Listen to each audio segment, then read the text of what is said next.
Welcome to the Art of Decluttering podcast. We're your hosts. I'm Kirsty Ferrugia from Feels Like Home Professional Organisers. And I'm Amy Revell from Simply Organised. We can't wait to share with you all our tips and tricks to help you declutter and keep your home and family organised. If you'd like to engage with the podcast further, you can find us at the Art of Decluttering on Facebook. Let's get started.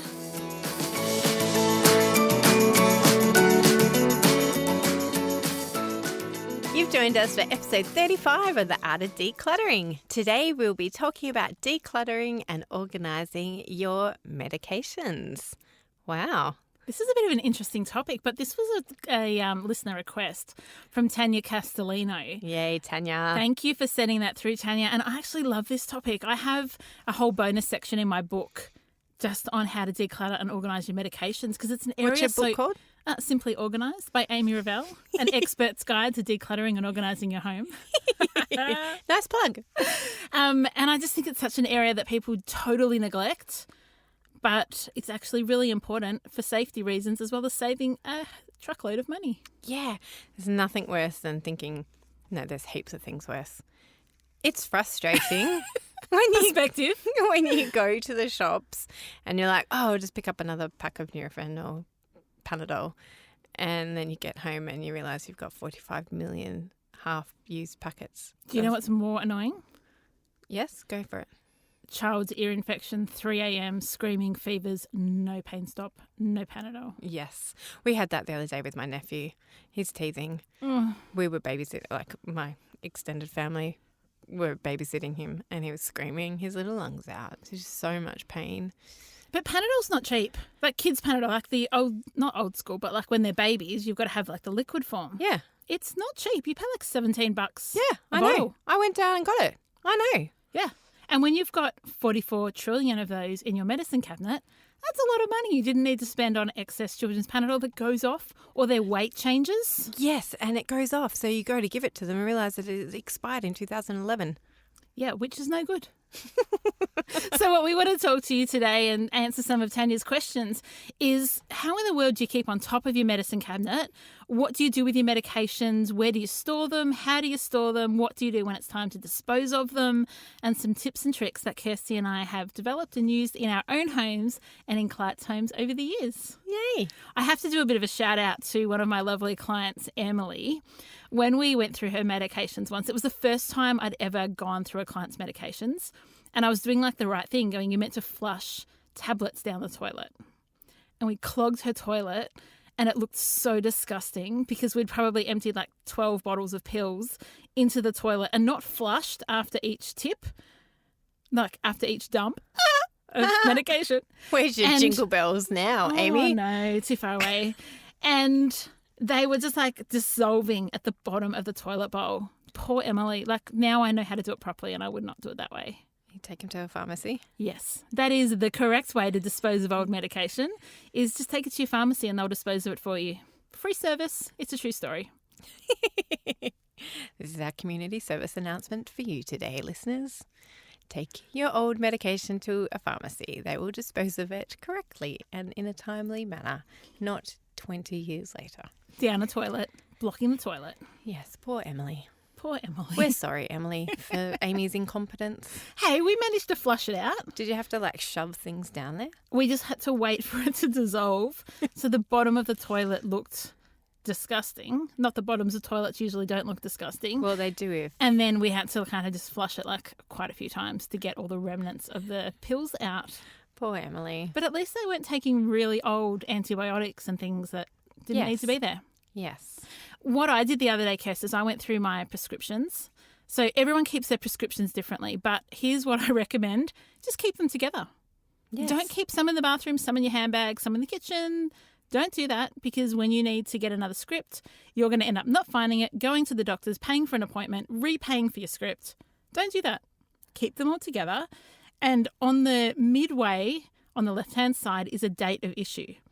And if that date of issue is over 12 months old, the script is old and you can't use it. So this might be revolutionary for some of you that didn't know that scripts had expiry dates as well as medication. But have a look at your date of issue. And if it's over 12 months, you need to get rid of it because otherwise you'll take it to the chemist thinking you have a script and you actually don't. Good tip. You're full of great wisdom today, Amy. I wish I didn't know so much about medications, but my family history indicates that I know a fair bit. Yes. We, on the other hand, this is our yin and yang, because I do not know that much, because I don't need to know that much, because I have healthy children. Well, take a seat, Kirst, and I will talk you through what it is to have children who have medical charts. Wow. So poor Jesse and Elijah. When I went away once, I actually had to do up medical charts for my husband because he didn't know the routines and to make sure everyone got their right doses at the right time of all the different things they're on. And I had to put them up on the fridge, and it was a page per day. Now, admittedly, they were on antibiotics at the time. So, that's adding like 6 or 7 different doses over 2 children. That's a lot, though. My poor children. They're getting so much healthier. Got probiotics on them. Yeah, that was on the list. Got some good probiotics. All right, enough of my family dramas and the amount of tablets that everybody consumes in my family. What about naturopathy? Do you go to a naturopath? No, I don't. But I use oils. You do? Kirsty uses oils. She loves oils, and we don't love her oregano oil that burns everything it touches. Well, you're not meant to touch it. I told you not to touch it. My nostrils smelt it. Yes. Don't do oregano. No. It's a very powerful oil. So with oils, is it kind of like the stuff you would get from a naturopath in the sense that you need to treat it with care and keep it out of the reach of children and make sure it's administered correctly? Yes, particularly oregano. Because it's too strong. Yes, but yes, somewhat. Probably not so much as naturopathy though. Yeah. But yes, and we have our oils in a beautiful bamboo case. Beautiful. But the kids are allowed to go and get them because my kids are older, and then they know that they're expensive and they're not to be used and handled lightly. So they always ask me if they can touch them, and then they go and choose what they like.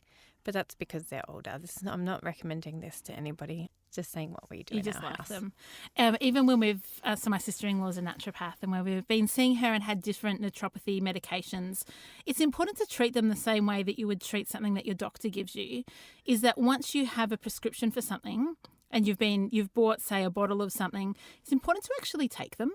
Do you know that medications don't work just because you fill the script?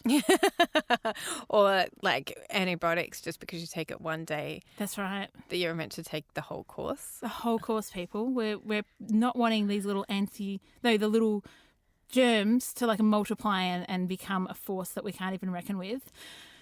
Take the medication that you've been given, take it to the end of its course or dosage, and then dispose of what you don't need, because just because you have bronchitis and then your husband gets bronchitis, you can't just share with him. He's probably a different body weight. He may have different other factoring medications or health issues. You cannot share medication ever, ever, ever, ever, ever when it's a prescription. This podcast is brought to you from the Australian Government Health Services. Yeah, so if anything we're saying to our pharmacy friends that are listening is totally wrong, please just tell us on our Facebook page. And we will correct it. We'll not re-record this episode, but we will let people know. Do you know that there's like some really cool apps that you can use to keep track of your medications if you've got like multiple things you need to take, so that you can like tick off when you've taken them and it'll tell you when you're running out and that kind of thing? No, I did not, because I have no need to. This is the Amy show today. No. Because you know so much more about all this stuff. I'm a wannabe nurse. Yeah, I think I'm getting that vibe from you. Yeah, I'm really wannabe. I just don't want to ever have to deal with any sick people. It's, not sure how that's going to work for you, my friend. I want to be the nurse that like stitches your head up and like oohs and ahs at your cool bruises and things and responds in an emergency. So I always wanted to be a 000 emergency call operator. I wanted to be that lady on the other end of the line when you call up and you're like, this is happening. And I'd like calm you down and give you step-by-step instructions to like take control of the situation. You still can be. There's plenty of life. Well, I still could. There's plenty of life. But plenty of time. It didn't work with our schedule because they're 12-hour shifts, and that's totally another story. Your children are not far from leaving home. Oh, in the grand scheme of things. In the grand scheme they're of things. They're just out of nappies. They're 9 and 11. You've got less than 10 years before you can do whatever you want with your time. That's freaky. Well, hopefully My medications will be well organised by then. Is that a good segue to get us back on topic? Yes. So tell us where you keep medication in your house. Not that you have much of it, but what do you do with it? We have it in a Systema click box up in our pantry. They're called Systema Click It. Okay, thank you. That's up in our pantry, up high, so I have to stand on tippy toes to pull it down. And then on top of that, we've got one of those IKEA soft bags, like, what are they called, Amy? I'm not sure which ones you're talking about. The ones that they come in big, A scub. Scub. Yep.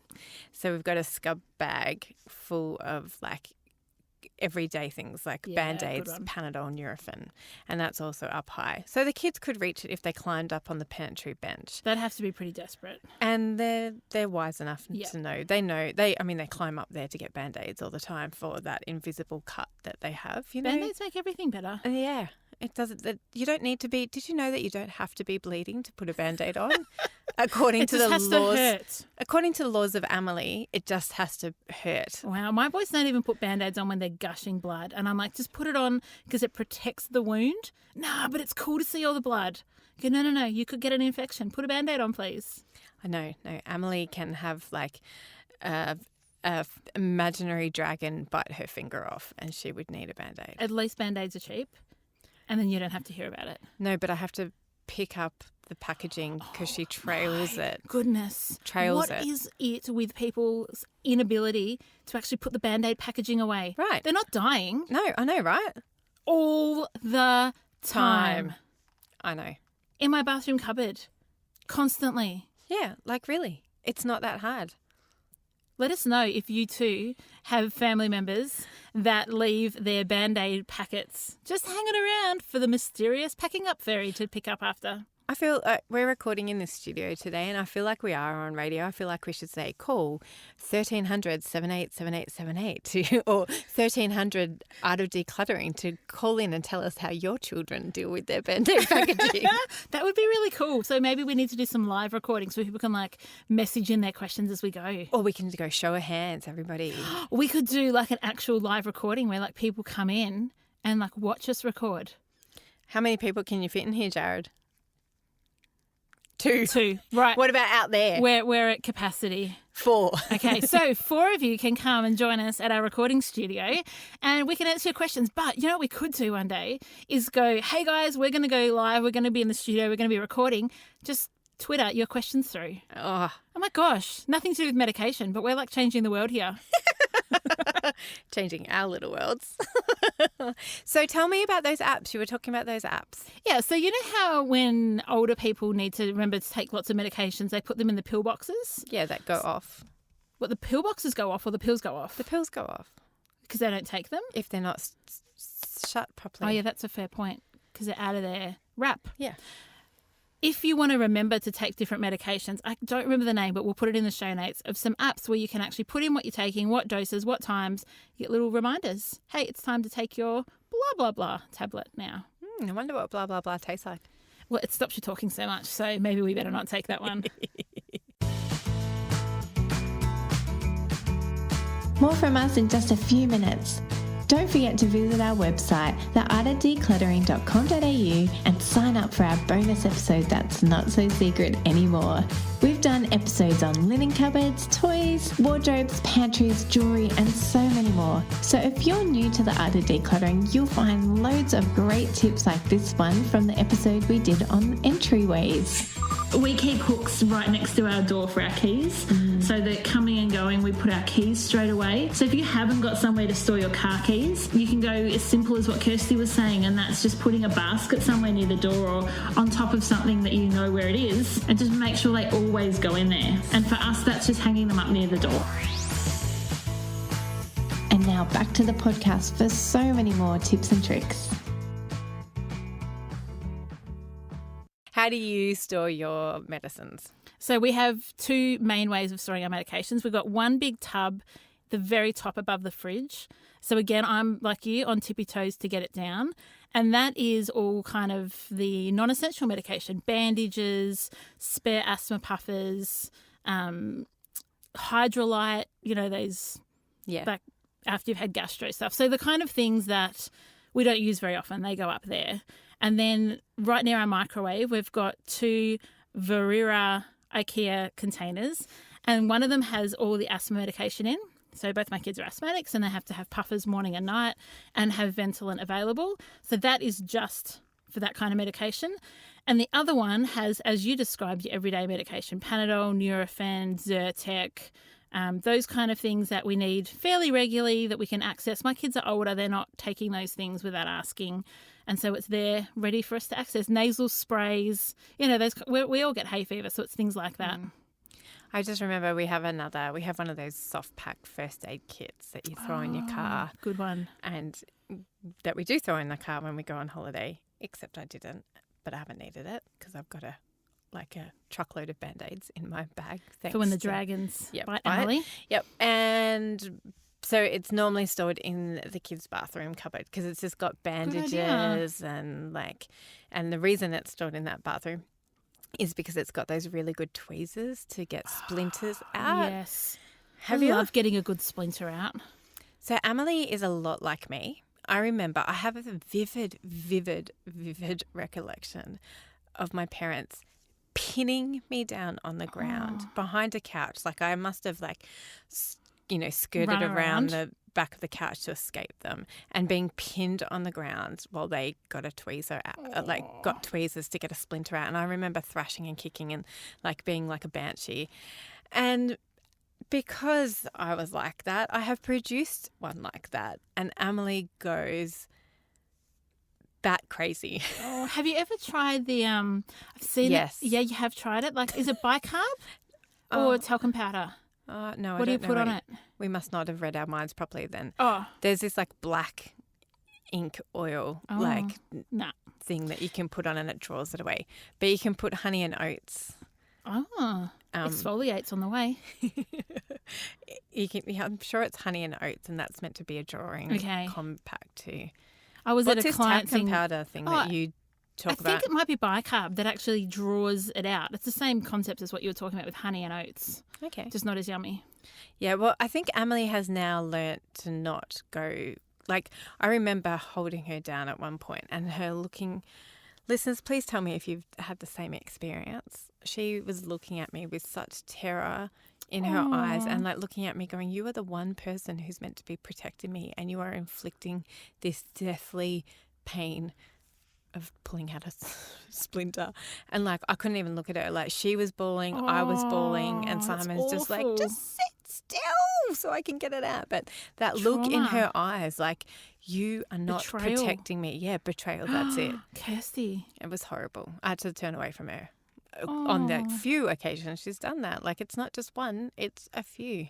So, yeah. So maybe those she should tweezers. wear shoes more often. Yeah, no, they've all been in her hands though. Okay. So yeah, can't do much about that. Do you know what we have that's really cool that's totally outside of all our other medications is a snake bite bandage. Do you have one of those in your house? No. You really need one. Do your kids go bike riding the bush and stuff? Yeah, But no. I don't know if it's just because I live in Melbourne or if it's because my awesome first aid friend Michelle from Jericho has sold me this really cool snake bandage. But it tells what does it do? Tell me. Yeah, so it's elastic and when you pull it, it's got a rectangle on it that as you pull wide becomes a square and that's how you know how tight it needs to be put if you've got a snake bite. And my kids see snakes when they go bike riding, so I just put it in the little pack underneath their seat and it's there. If they happen to get bitten by a snake or see somebody bitten by a snake, they are fully prepared. Oh, good. The other good thing... You're freaking thing... me out now, actually. Well, I highly recommend you get a snake bite bandage. Well, because Ollie rides to school through bushland. Oh, please get him a snake bite bandage or a mobile phone. Michelle, let me know. Hit me up with one, Michelle. Jerikai.com, maybe.au. JEROKI. They do awesome. This is what made me think of it, is you were talking about the first aid kit in your car. Yes. And she's done some blogs for me before of how to keep a good first aid kit because, we're talking about medications. If your first aid kit is really old and the gauze in it doesn't work and the scissors are rusty and you've taken 3 bits out because you needed them, it's not really a very functional first aid kit. You probably need to buy refresher bits or buy a brand new one so you know what is missing because having a good first aid kit can make all the difference in an emergency. Yep, and shout out to my friends in Sydney, Citadel First Aid, who does the same type of thing. Gee, we have good friends. We have so many contacts. I know. I reckon we could just like name drop in every episode. I think we do, Kirst. I think we need to start getting paid. We just love these people. We just love them. I was at Mum and Dad's just yesterday. That's where I'm staying while I'm here in Melbourne. And there was like a packet of random tablets that didn't explain what it was. It just had the brand name on it. Mm-hmm. And it wasn't Panadol and Nurofen like that we know of. Like it was some random name. And we didn't know whose it was. It must have been one of my siblings or over the years, partners. Probably. Oh no, like it hadn't been there for too long. Right. But we're like, we didn't chuck it out, but we put it somewhere where they could retrieve it. But we're like, what's this for? How do we know that? And if it wasn't any of my siblings, that package should go to the pharmacy because you don't know what it's for. You have no idea what it's for, and you don't want to put it in the bin and have a child accidentally find them. I've heard this really cool thing. So you know how when you buy tablets that are poppable out of the alfoil, usually there's also a perforation in the alfoil kind of part that you can break off. And a friend told me that for Panadol particularly, you're meant to, once you finish a row of your Panadol, break off that part of the packet. So if a child ever ingests the Panadol, you can tell how many they've taken rather than, like, so I've got Panadol in my first aid kit in my bag and there's probably like a whole row of empty Panadol that haven't been taken in weeks. But if a child had some, I wouldn't know how many they took. They could have taken 9 or they could have taken 1. I'm going to investigate that because I have no idea what you're talking about. I understand the concept, but I can't visualize it. Yeah, that's apparently what you need to do. I don't know that. I didn't know that. Thank you. You are full of something today. Joy and information. Is that what you're going to say, Kirst? Yes, totally. Oh, Go shopping in your cupboard. Yes. Go shopping in your cupboard. We mentioned that at the start, but go shopping in your cupboard. It's the same with food. If you're needing a can of 4-bean mix, don't go straight to the supermarket. Check the back of your cupboard. And if you need Panadol, don't go straight to the supermarket. Check your cupboard and check make sure it's not expired. Yeah. Because, I mean, for instance, I have in my handbag just a little purse of some medications, and it's easy to forget you have them there. Because if you're not using them all the time, you're like, I don't even know what's in there. Like strepsils. Oh, my gosh. They should just sell strepsils in a 2-pack. Because people buy the whole 16-pack, have 2, then they like pop out in your handbag and get like grossness on them. You throw the whole lot out anyway. 2 packs, strepsils makers. Yes. 2 packs. Do that, GSK or whoever makes them. So go shopping in your cupboard before you go to the shops, and that will save you a whole lot of money and a whole lot of time. If you can find the Panadol in the back of your cupboard and you don't have to drive to the shops with a migraine. And spend all the extra money on it. Yeah, awesome. Yeah, that is such a good way to do it. So we want to encourage you, first of all, to declutter any medications, anything from your first aid kit that you don't need, you're not using. But I also want you to organise what you have. So containers up high. We want to encourage you to keep like with like. So if you've got lots of asthma medications, keep them together. If you've got heart condition medications, keep those together. Or you might have daily medications. Again, keep those together. Yes. Yes. There are times, though, where you have things in separate places. Like you might have your puffer by your bedside table overnight because you might need it overnight. And then you might have one in your handbag. So there are time and place for having separate items in separate places. There totally are. And beware of keeping any kind of medication in your car because the heat will affect the efficiency and the chemical balance. Just don't do it. Don't keep medications in your car because they will go yucky. If you are unsure of any medicine, Amy, what should you do? Well, a quick trip to your pharmacy with the medications in hand to say, I can't remember what this is for, or I can't remember if I'm taking the right dose, or I've been prescribed a new medication. I want to check if it will interact at all with any other medications that you're on. Just walk into your pharmacy with all of those and your lovely chemist will help you to make sure you're taking things right, you're taking them well, and you're taking them in the right time, the right dose, and all that kind of thing.